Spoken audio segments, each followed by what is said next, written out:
Hello and welcome to my channel. I am doing Tank Girl Armadillo chapter 6 today.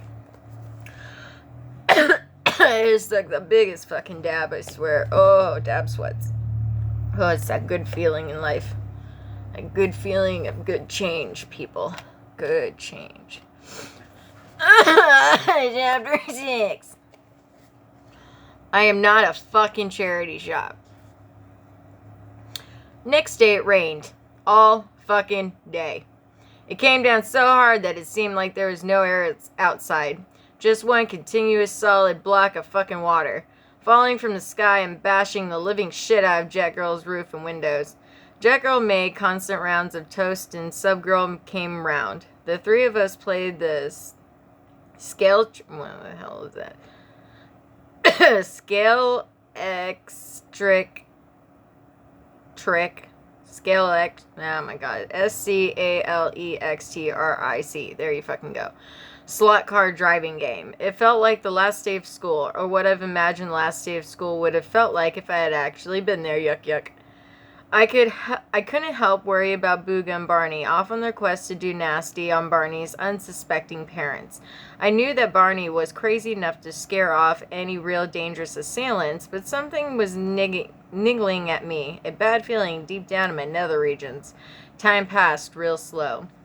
Eventually, the booze took over us with the strain of putting the cars back on the track every 5 seconds sent us into a shallow coma.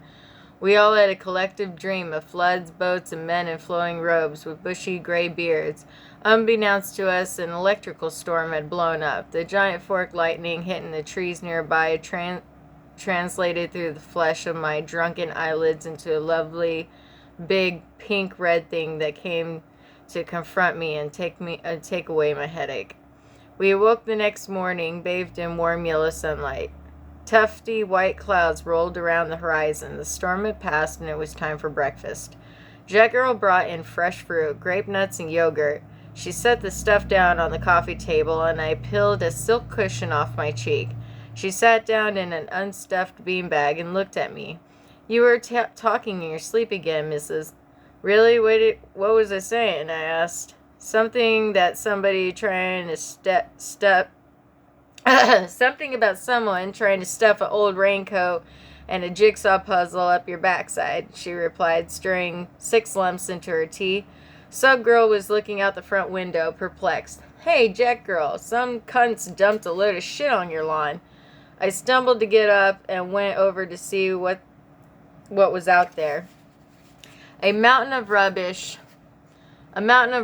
obscured our view of the surrounding countryside. We looked at it for a short while. It was a surreal moment. Us lot, still drunk in a mysterious heap of gray fabric and mud, with a potato masher on top in the center of a picturesque county garden. The booze was still coursing round my brain. I wasn't yet in full control of my facilities, but I knew there was something that I should have been thinking, something straight right in the face, something of vital importance. The beautiful morning, the smell of stale vodka, the rotting pile of gray matter, the potato masher, the fucking potato masher.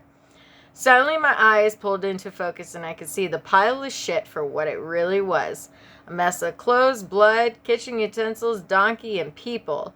There were hands and shoeless foot, a beard, and there at the very bottom, there was Barney's bottom.